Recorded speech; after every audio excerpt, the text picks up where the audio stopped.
আধুনিক ঢাকা উত্তরার ৫ নম্বর সেক্টরে আজ থেকে ৪-৫ বছর আগে এই জায়গা ছিল একটা গ্রাম এবং এই গ্রাম্য পরিবেশে আগে মানুষ বসবাস করত। কিন্তু যখনই মেট্রো রেলটা হয়ে যাওয়ার পরে এইটা আধুনিক ঢাকার আধুনিকতার ছোঁয়া তখন উত্তরা এই ৫ নম্বর সেক্টরে আশেপাশে পড়তে লাগলো।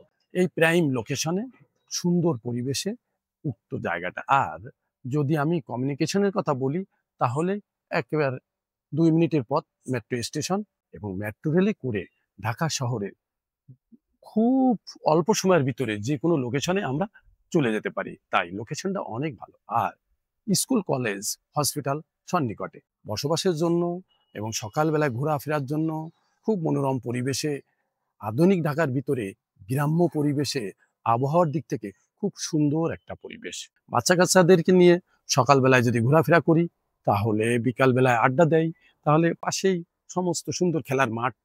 আমরা যারা একটু আধুনিক ঢাকার ভিতর থেকে সুন্দর মনোরম পরিবেশে বসবাস করতে চাই, তারাই আসুন এই প্লটের এই এলাকায় আমরা বসবাস করতে পারি। সেই সুবাদে আজকে আমরা যে জায়গায় আসছি সেটা হচ্ছে উত্তরা ৫ নম্বর সেক্টরের ২ নম্বর রোডের ১০ নম্বর প্লট। এই সেই প্লটটা, যে প্লটটার কথা আমরা বলতে চাচ্ছি। এই উক্ত প্লটটি হচ্ছে হলো ৩ কাঠার একটা প্লট, পূর্বমুখী এবং ৩০ ফিট রোডের সঙ্গে। এই ৩০ ফিট রোডের সঙ্গে প্লটটা।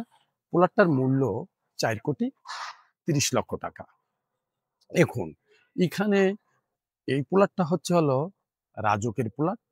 রাজক থেকে বরাদ্দকৃতর পরে সমস্ত কিস্তি পরিশোধ করে রেজিস্ট্রি করে নেওয়া এবং খাজনা খারিজ বর্তমান পর্যন্ত আপ টু ডেট করা আছে। এইখানে বসবাস করতে চাইলেই এই প্লটটা যদি কেউ কিনতে চান, তাহলে আমার স্ক্রিনে দেওয়া নাম্বারের সাথে যোগাযোগ করতে পারেন। কারণ এইখানে ভবিষ্যতের জন্য একটা সুবর্ণ সুযোগ। যদি বসবাসের জন্য নেন, তাহলে একটা সুন্দর পরিবেশ।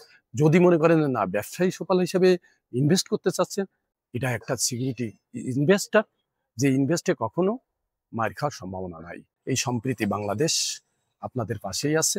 এটা কিনা থেকে শুরু করে রেজিস্ট্রি পর্যন্ত সবকিছুই আমি সঙ্গে থেকে করে দিতে পারবো। কারণ আমার ২৫ বছরের অভিজ্ঞতা থেকে, যেহেতু জমি জায়গার কাজ করি, ২৫ বছরের অভিজ্ঞতার আলোকে কাগজপত্র থেকে শুরু করে রেজিস্ট্রি পর্যন্ত আর কোনো সমস্যা হবে না ইনশাআল্লাহ।